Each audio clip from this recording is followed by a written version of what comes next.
আগের ভিডিওতে তোমরা দেখেছো গোয়ার উদ্দেশ্যে অমরাবতী এক্সপ্রেসে আমরা জার্নি স্টার্ট করেছি। আমাদের 3 দিনের এই ট্রেন জার্নির প্রধান আকর্ষণ দুধসাগর ওয়াটারফলসের অসাধারণ ভিউ। এই দুধসাগর জলপ্রপাত কিন্তু গোয়া ট্যুরেরও অন্যতম প্রধান আকর্ষণ।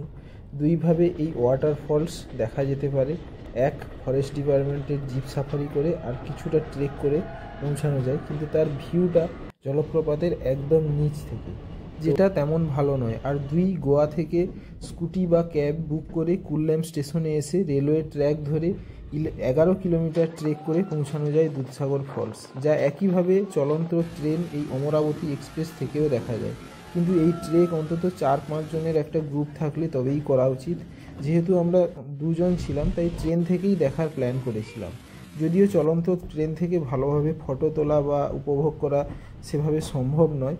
তো এই দুধসাগর ওয়াটারফলস গোয়া এবং কর্ণাটকের বর্ডারে অবস্থিত মান্ডোভি নদীর একটা পার্ট। আর এখানেই ফেমাস চেন্নাই এক্সপ্রেস সিনেমার শুটিং হয়েছিল, আর ওই শুটিংয়ের পর থেকে এই দুধসাগর ওয়াটারফলস আরও পপুলারিটি গেইন করেছে।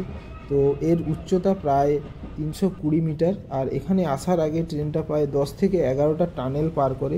আমাদের ট্রেন দুধসাগর পৌঁছানোর আগেই বৃষ্টি শুরু হয়ে গেছিলো, আর বৃষ্টি ও বজ্রপাত সমেত দুধসাগরের দৃশ্যটা সত্যিই অপরূপ ছিল।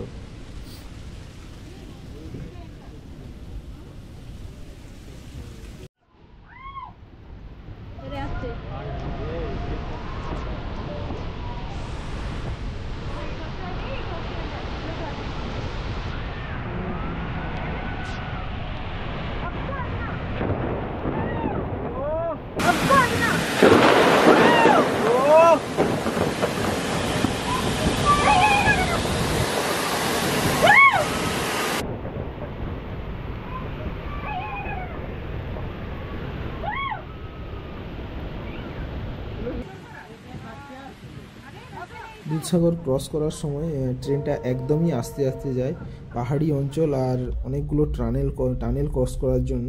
তো দুধসাগর ক্রস করার পরে আমরা প্রায় 45 মিনিট পরে আমাদের ডেস্টিনেশন মারগাঁও জংশনে পৌঁছে গেছিলাম।